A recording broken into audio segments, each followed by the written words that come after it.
자, 이번 시간에는 19.2 엔트로피와 연력학 제2법칙을 공부를 하겠습니다.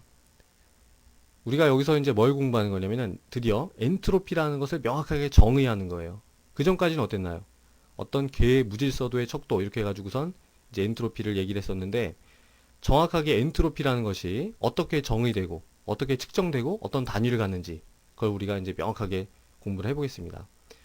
그리고 그렇게 공부한 엔트로피의 개념을 이용해서 연력학 제2법칙이 이제 표현이 돼요. 예. 연력학 제2법칙은 무지무지 간단합니다. 뭐 몇 줄밖에 안 되는 내용이지만 뒤에 나오는 또 일반화하게 나오는 모든 변화의 근본 원리를 설명하는 기본 원리가 되는 거죠. 자, 엔트로피라는 건 뭐냐? 어떤 이제 개가 있습니다. 개가 맨 처음에는 질서가 있었어요. 그러다가 어떤 변화를 거쳐서 무질서해졌습니다. 자, 이 개가 가지는 무질서도의 척도, 그게 바로 이 개의 엔트로피 값이에요.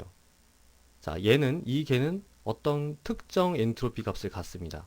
그리고 이 개는 또 역시 어떤 특정 엔트로피 값을 갖는데 어떨까요? 당연히 얘보다 얘가 더 크겠죠. 더 무질서하니까. 예. 자, 여기 있는 이 엔트로피 값은 절대값을 가질까요? 안 가질까요? 예, 절대값을 가집니다. 자, 우리가 그 전에 공부했던 엔탈피, 내부 에너지 E 이런 애들은 어땠어요? 우리가 델타 H나 델타 E 값만 측정하거나 의미를 뒀지 절대값은 절대 알 수 없었죠. H의 절대값, E의 절대값 절대 알 수가 없었습니다. 하지만 엔트로피는 얘기가 틀려요. 엔트로피는 절대 엔트로피를 우리가 알고 있습니다. 알 수 있어요. 예. 연력학 제3법칙에 의해서 엔트로피의 0점이 그 정의가 되기 때문에 가능합니다. 그건 이제 나중에 얘기를 하고 어쨌든 엔트로피는 절대값을 가지고 있어요. 그리고 당연히 엔트로피가 이 변화를 거쳐서 커졌기 때문에 이 개의 델타 S, 엔트로피 변화는 어떨까요? 양수일까요? 음수일까요? 당연히 양수가 됩니다. 그죠? 만약에 무질서했던 개가 질서 있게 됐다. 그럼 당연히 델타 S는 음수가 되겠죠. 자, 우리가 요 델타 S라는 형태만 보고도 엔트로피에 대해서 여러 가지를 알 수가 있어요. 뭐냐면은 엔트로피가 상태함수라는 걸 알 수가 있죠. 상태함수. 왜냐면은 이렇게 델타를 붙이고 대문자로 쓰는 거는 전부 상태함수에만 붙일 수 있는 그런 기호입니다. 자, 상태함수라는 게 뭔가요? 상태함수. 자, 상태함수라는 것은요. 그 개가 가지고 있는 현재 상태에만 좌우된다는 거예요. 예. 경로랑 무관합니다. 그러니까 우리가 이제 그 전에 델타 H나 델타 E에 대해서도 했었죠. 예를 들어서 델타 H 어땠어요? 반응 엔탈피다 그럴 때 A에서 이제 B로 변할 때 반응 엔탈피가 델타 H라고 할 때 A에서 B로 일어나든 아니면 어떤 가상적이든 실제적이든 어떠한 경로를 거치든지 상관없이 반응 엔탈피는 경로와 무관하게 항상 똑같았었죠. 상태 함수이기 때문에. 그래서 이걸 이용해서 우리가 굉장히 뭐 헬스의 법칙, 표준 생성 엔탈피 뭐 여러 가지를 우리가 이용했었죠. 이것도 마찬가지입니다. 엔트로피는 상태 함수예요. 그렇기 때문에 얘가 1 상태에서 2 상태로 변할 때 만약에 델타 S가 10이다. 단위는 이제 지금 생략을 하겠습니다. 만약에 이렇게 더 커졌다 그러면은 1에서 2로 직접 가든 아니면 1에서 3을 거쳤다가 가든 아니면은 뭐 1에서 3에서 4에서 10까지 거쳤다 가든 어떠한 경로로 갔든지 간에 전혀 상관이 없는 겁니다. 처음이 1이고 마지막이 2이기만 하면 얘가 어떠한 경로로 변화가 일어났든지 상관없이 델타 S 값은 항상 10인 거예요. 바로 상태 함수기 때문에 가능한 거죠. 자, 델타 S의 첫 번째 중요한 특징 바로 상태 함수다 이겁니다. 경로에 무관해요. 자, 두 번째 델타 S는 이제 우리가 델타 S를 명확하게 정의를 해보겠습니다. 델타 S는 어떻게 정의가 되느냐? 델타 S는요. T분의 Q 리버서블 이런 식으로 정의가 됩니다. 자, 우리가 이제 어떤 변화가 일어날 때 물론 온도가 막 변할 수도 있어요. 하지만 일반 화학에서는요. 일정한 온도에서만 이 엔트로피 변화를 생각을 합니다. 자, 일정한 온도에서 어떤 변화가 일어날 때 그 온도 있죠. 그 절대 온도가 바로 여기는 T입니다. 이건 뭐 어렵지 않죠? 이 위에 있는 Q 리버서블이라는 건 뭐냐? Q는 우리가 알죠. Q는 그 개가 얻거나 잃은 열 에너지를 얘기를 해요. 만약에 외부로부터, 주위로부터 열 에너지를 받았다 그러면은 Q는 플러스가 됩니다. 만약에 얘가 열을 방출했다 그럼 Q는 마이너스가 되죠. 자, Q까지는 우리가 잘 알 수 있는데 이 Q 리버서블이라는 게 이게 뭡니까? 리버서블. 리버서블은 우리가 조금 아까 공부했던 가역 과정을 얘기를 하는 거예요. 가역 과정. 가역 과정. 자, Q라는 것은요, 경로랑 관련이 있었죠. 어떠한 경로로 변화가 일어나느냐에 따라서 Q 값은 얼마든지 달라질 수 있었어요. 그래서 상태 함수가 아니었죠. 하지만 Q 리버서블은 경로가 분명히 정해져 있는 겁니다. 왜냐면 가역 과정이라는 것은 아무렇게나 왔다 갔다 할 수 있는 게 아니죠. 아주 그 모든 경로에 거쳐서 평형을 유지해야 된다고 그랬잖아요. 얘는 딱 정해진 딱 하나의 길밖에 없는 겁니다. 그 길로 변화가 일어났을 때의 Q 값이기 때문에 얘는 우리가 이렇게 소문자로 쓰고 상태함수가 아닌 것 같지만 얘는 어떤 특정 값을 가지는 거의 상태함수랑 다름이 없는 그런 정해진 특별한 Q 값이에요. 예. 그렇기 때문에 이런 상태함수가 아닌 것 같은 이런 Q에 의해서 이렇게 정의가 될 수 있는 겁니다. 얘도 경로에 무관한 값이죠, 사실은.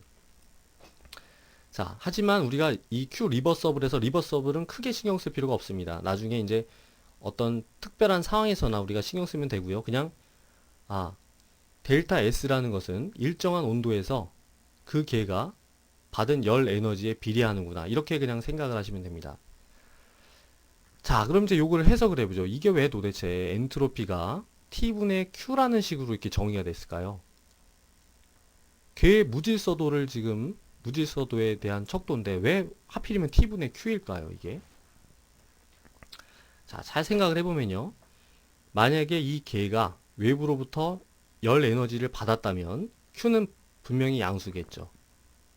그죠? 그리고 절대 온도는 항상 당연히 양수고요. 자, 많은 열을 많이 받았을수록 얘는 더 무질서해지겠죠. 막 분자들이 막 움직이니까. 그러니까 Q가 크면 클수록 외부로부터 더 많은 열 에너지를 받은 거고 더 무질서해졌으니까 역시 이 개의 무질서도의 척도로 쓰일 수 있겠구나 이렇게 생각을 할 수가 있죠. 그래서 델타 S는 T분의 Q 리버서블입니다. 근데 좋아요. Q에 비례한다는 것은 납득이 돼요. 근데 왜 이 절대온도 T로 나눴을까요? 열 에너지를 많이 받으면 받을수록 무질서해진다. 그거는 예상할 수 있는데 왜 이 절대온도로 나눴을까요? 자, 똑같은 열 에너지를 받았다고 하더라도요. 맨 처음에 온도가 낮았다면 어떨까요? 맨 처음에 온도가 낮았다면 얘는 많이 무질서요. 예를 들어보죠. 지금 얘가 100K예요. 얘는 200K입니다. 그리고 똑같이 10만큼의 열 에너지를 받았어요.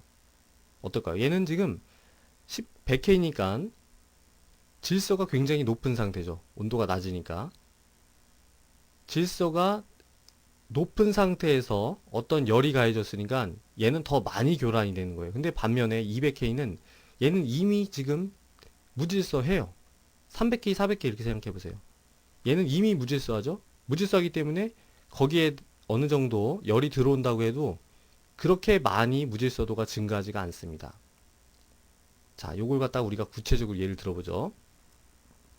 지금 똑같은 두 상황인데 핸드폰이 울린다고 해보세요. 똑같은 핸드폰이 도서관에서 울리고 또 하나는 이 나이트에서 울렸습니다. 자, 똑같은 만큼의 핸드폰 뭐를 의미하는 거예요? 바로 똑같은 만큼의 이 열에너지 Q를 상징하는 거죠. 근데 조용한 도서관에서 핸드폰이 울렸다 그러면 굉장히 시끄러워지겠죠. 굉장히 무질서해진 거예요. 막 사람들이 다 쳐다보겠죠. 하지만 여기서는 어때요? 이미 시끄럽죠.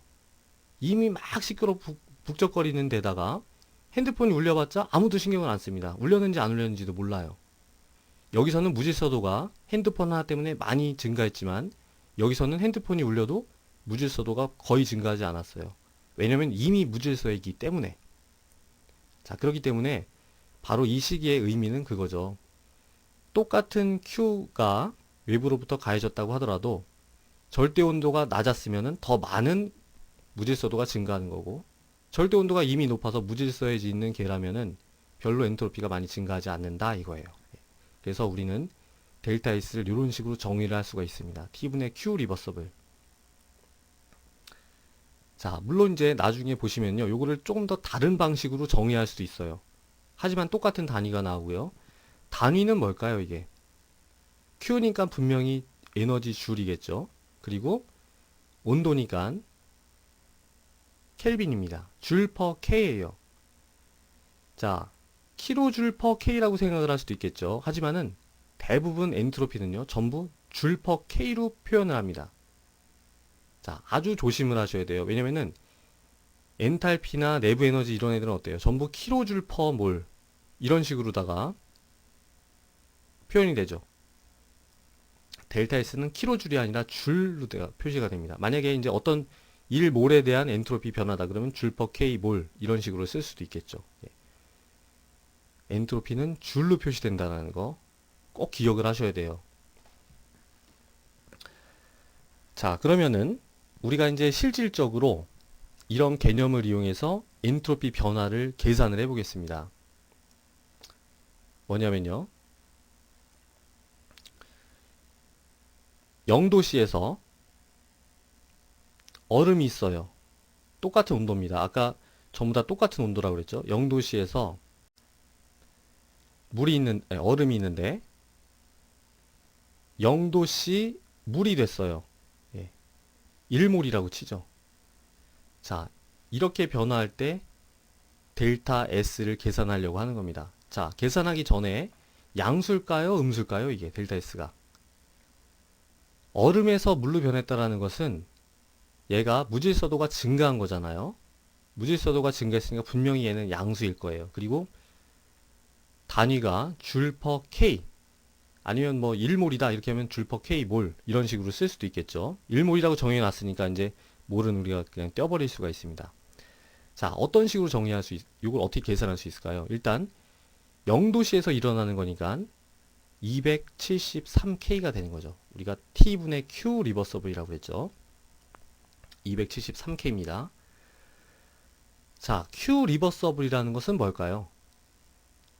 지금 가역 과정으로 얼음 1몰이 물 1몰로 되는데 필요한 그 열 에너지를 얘기를 하는 거잖아요. 이거는 바로 뭐냐면은 Q 리버서블은 델타 H 퓨전이 되는 겁니다. 바로 용융 엔탈피가 되는 거예요. 용융 엔탈피. 자, 용융 엔탈피가 무슨 뜻이었어요? 일정한 압력에서 1몰의 얼음이 1몰의 물이 되는데 필요한 열 에너지. 그게 바로 이 용융 엔탈피 값이었죠. 요게 얼마냐면은 6 곱하기 10의 3승 줄 퍼 몰입니다. 줄 퍼 몰. 예. 당연히 양수죠. 6kJ라는 얘기예요. 자, 그리고 요 리버서블은 어떻게 생각을 해야 될까요? 얼음이 그러면은 물로 녹을 때 계속 가역 과정으로 녹아야 된다는 얘기인가요? 근데 가역 과정이라는 것은 실질적으로 일어날 수 없다고 그랬잖아요. 만약에 얼음이 물로 가역 과정으로 녹으려면요, 무한히 천천히 녹아야 됩니다. 무한히 천천히. 왜냐면 얼음과 물이 온도가 똑같아야 되기 때문에. 아주 극미량의 온도 차이만 나가지고선 아주 천천히 녹아야 되는 거예요. 실질적으로는 그런 일이 일어날 수가 없어요. 하지만 이제 실제로 얼음을 녹일 때는 거의 0도씨가 일정하게 유지가 되죠. 그렇기 때문에 이제 거의 리버서블, 이런 가역 과정이라고 간주할 수 있지만은 사실은 가역 과정이 아니겠죠. 하지만 중요한 거는 가역 과정이든 아니든 상관이 없다 이겁니다. 왜 그럴까요? 왜냐면은 델타 S는 상태 함수이기 때문에 그렇죠. 얘가 가역 과정으로 녹든 가역 과정이 아닌 어떤 비가역 과정으로 녹든 어떻게 녹든지 간에 맨 처음에 0도씨 얼음이었고 나중에 0도씨 물이었으면은 이 Q 리버서블은 일정한 값을 가집니다. 예.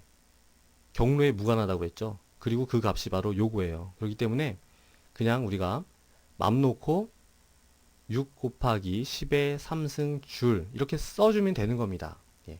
그래서 실질적으로 여기 있는 이 리버서블이라는 거 가역 과정이 그렇게 우리가 이후 내용을 하는데 그렇게 중요하지가 않다고 그랬죠. 크게 신경 안 쓰셔도 돼요. 자, 그러면은 어떻게 됩니까? 델타 S는 실제로 계산을 하면은 22 줄 퍼 K가 돼요. 우리가 예상했듯이 양수가 나오죠. 그리고 당연히 줄 퍼 K라는 이런 단위 값을 갖습니다. 그래서 어때요? 별건 아니지만 아주 단순한 계산이지만은 우리가 이런 명확한 상황을 가정해 가지고선 우리가 구체적인 엔트로피 값을 계산했다. 거기에 의미가 있는 거죠.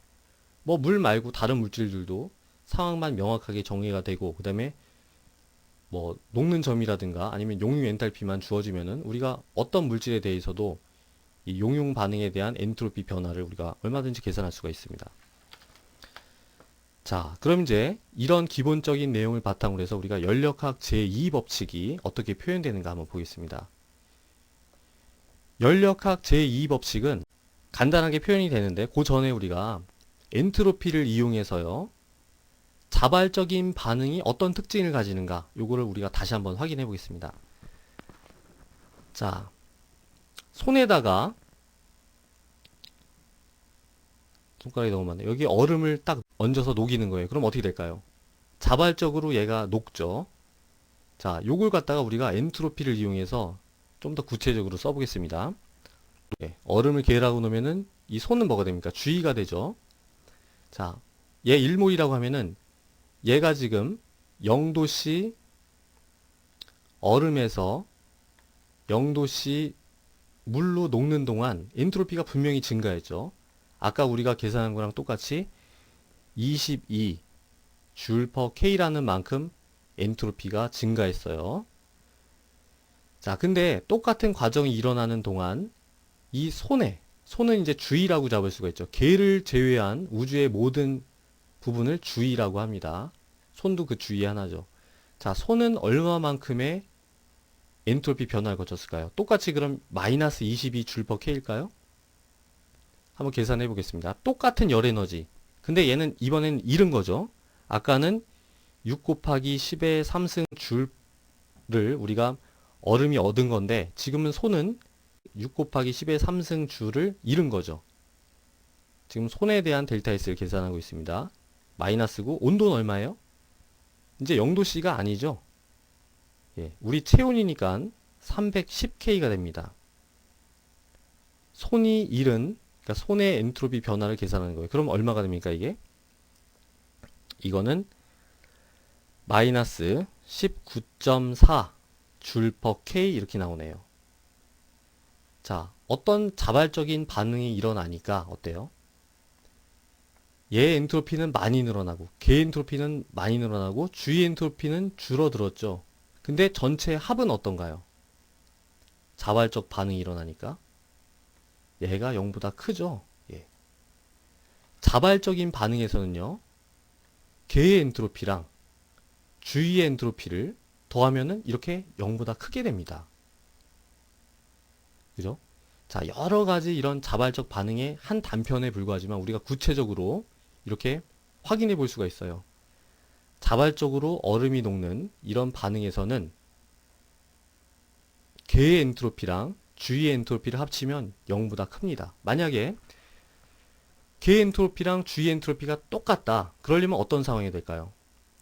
똑같은 열량이 주고받는데 온도도 똑같아야 되겠죠. 역시 손의 온도도 0도씨니까 273K가 됐을 때 그때는 얘랑 똑같아서 얘도 0이 됩니다. 하지만 그때는 얼음이 녹을까요? 녹지가 않는 거죠. 그냥 평형 상태인 겁니다. 손과 그러니까 얼음이 녹을락말락하고 있는 상황이지 녹는 것도 아니고 어는 것도 아닌 거예요. 예. 그러니까 평형일 때는 궤 엔트로피랑 그 주위 엔트로피를 더했을 때 0이 나오는 거고 모든 자발적인 반응에서는 궤 엔트로피랑 주위 엔트로피를 더했을 때 항상 양수가 나옵니다. 자, 요걸 갖다가 바로 연력학 제2법칙이라고 그래요. 정확하게 이제 어떤 형태로 나오는지 보겠습니다. 연력학 제2법칙은요. 이렇게 표현이 됩니다. 일단 델타 S 유니버스 우주의 엔트로피는 어떻게 정의가 되냐면은 당연히 델타 S 시스템 궤 엔트로피 변화 더하기 델타 S 서라운딩스 주위 엔트로피 변화예요. 우리가 개의 엔트로피 변화는 이제 더 이상 첨자를 안 붙입니다. 그냥 델타 S 이렇게 써요. 첨자 없는 델타 S는 개의 엔트로피 변화를 의미합니다. 자, 우주의 엔트로피 변화는 이렇게 정의가 되는데, 연력학 제2 법칙에서 얘기를 하는 건 뭐냐면, 얘는 항상 0보다 같거나 크다 이거예요. 예. 얘는 항상 어떠한 변화가 일어난다고 하더라도 우주의 엔트로피는 항상 0보다 같거나 크다 이겁니다. 언제 같으냐? 얘는 평형에 도달해 있을 때만 같아요. 평형. 사실은 아까 우리가 얘기했던 가역 과정이죠. 가역 과정으로 변화가 일어나면 그때는 우주의 엔트로피가 변화가 없습니다. 델타 S 유니버스가 0이에요. 하지만 실질적으로 가역 과정으로 일어나는 변화는 거의 없다고 그랬죠. 예. 평형에 도달해 있는 상태에서만 델타 S 유니버스가 0입니다. 예. 그리고 나머지 모든 자발적인 반응, 모든 어떤 방향성을 갖는 자발적인 반응은 바로 델타 S 유니버스가 0보다 크다 이거예요. 예. 자, 요거 하나, 요 한 줄이 바로 연력학 제2 법칙입니다. 그리고 뒤에 나오는 모든 내용, 일반화학에 있는 모든 내용을 밑에서 바치고 있는 기본 원리가 되는 거죠. 자, 다시 한번 말씀을 드리죠. 연력학 제2 법칙은 뭐냐면은 모든 자발적인 반응에 대해서 우주의 엔트로피는 증가한다 이겁니다. 그리고 평형에 도달해 있을 때는 우주의 엔트로피 변화는 0이에요. 아주 간단하죠. 자, 그럼 이제 이걸 가지고선 어떻게 뭐 이 뒤에 여러 가지 계산을 하고 뭐 공식을 유도하느냐? 다 유도를 할 수가 있습니다. 예, 다 할 수가 있어요. 그거는 우리가 그 구체적인 내용은 깁스 프리 에너지에서 공부를 하고, 이제 그 전에 우리가 엔트로피에 대해서 조금 더 자세하게 공부를 하겠습니다. 엔트로피는 처음 등장한 거잖아요. 엔트로피에 대해서 조금 더 공부를 하고, 그 다음에 이제 19.5에 이어가지고 이 연력학 제2 법칙을 델타 G를 도입하면서 새롭게 이제 식으로다가 형식화 시켜 보겠습니다.